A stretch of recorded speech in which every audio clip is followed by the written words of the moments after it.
Hey y'all, welcome back to my channel. You know, I've just been out here drinking my water, minding my business. But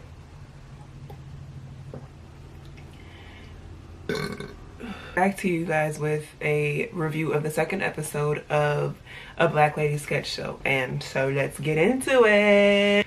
So in this second episode, we have a couple more guest appearances, and there's a continuation to the Invisible Spy sketch and the End of the World sketch, which I assume there would be a continuation to the End of the World because we need to know more, honey. The girls are still stuck in the house and they're going around talking junk about what each other has in their suitcases, and the big culmination essentially is that there's just not one experience that all black women have.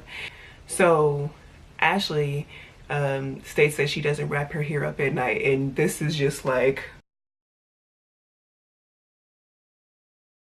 blasphemy because homegirl, we've been wrapping our hair since we were babies, okay?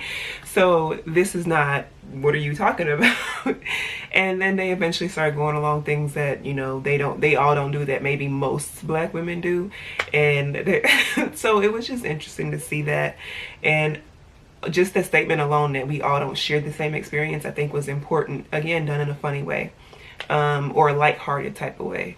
For me, the scene that kind of stood out, or what I felt, the two scenes that I liked the most in this episode was, again, the Invisible Spy part 2 and the ballroom scene, honey, because, okay, first let's talk about Invisible Spy.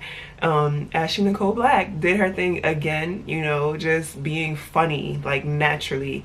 And she, her and Nicole Byer, them two, like, I love Nicole Byer.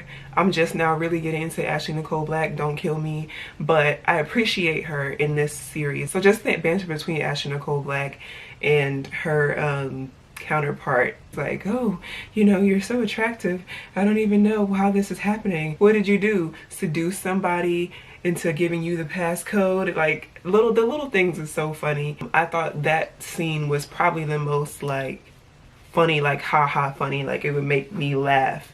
And then the ballroom, honey, if you watch Pose, if you don't watch Pose, you need to watch Pose, and if you watch Pose, then you'll appreciate this scene. I'm talking about, my man is giving me pray tell. I'm not gonna lie to y'all, I haven't been watching the second season because with a show like Pose, I can't be waiting till the next week, so I'm gonna wait until the end of the season and then I could watch it all at once. That's what I did with season 1 because the anticipation, the anxiety, it does too much for me, so I'm just gonna wait. So you know, my man is out here calling out the categories, giving me pray tell teas and everything, and girl, these categories are ridiculous. And everybody who came out, the barbecue people, girl, talk about the relation when you're talking about oh, he didn't start the grill until everybody came. Who hasn't experienced that? Like, who has not experienced that?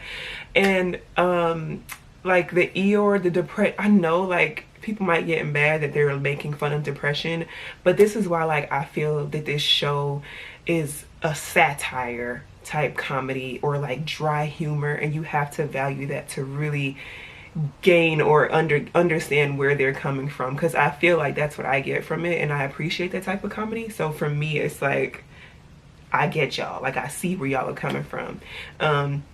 And so the Eeyore and Dior, like, it was too much. Like, it gave me like some giggles, like I was in here giggling.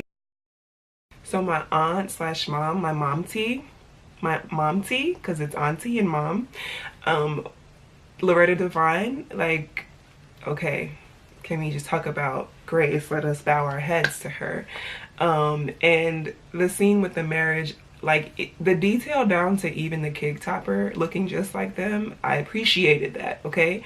And so what you get in this scene is kind of like, oh, you know, men can't commit, and you know, I'm only down for you if it has relation to do with this. But Quinta really shined in this scene because homegirl was like, so who are these people that are choosing poorer? Like, again, who's like, how did he get sick? Like, that scene was so funny because, like, when you think about these marital vows and the standards and the so on and so forth that we put on people in relationships, it's like, do I have to make that choice? Like, do I have to choose to be with you through like things that maybe I don't want to go through?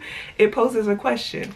So again, shout out to these women for, you know, taking a different outlook and just delivering something in a different way. I appreciate this show, and I more so appreciate it too because like, you know, in a lot of industries there are people who are profiting, but they don't look like the people that they're profiting off of. And so I appreciate these women being able to talk about things that they experience and also be the people who are coming up with what they talk about because it's their experience, not someone else's idea of their experience.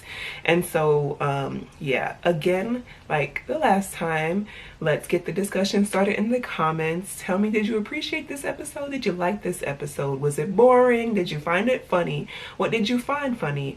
What else do you want to see? The comments on my last video I thought were pretty good. We were talking about maybe trying out different writers and having different actresses, and so I appreciated that. And I'll be looking for the comments under this video, and I will see you guys next time. Bye. Looking for Eeyore and Dior.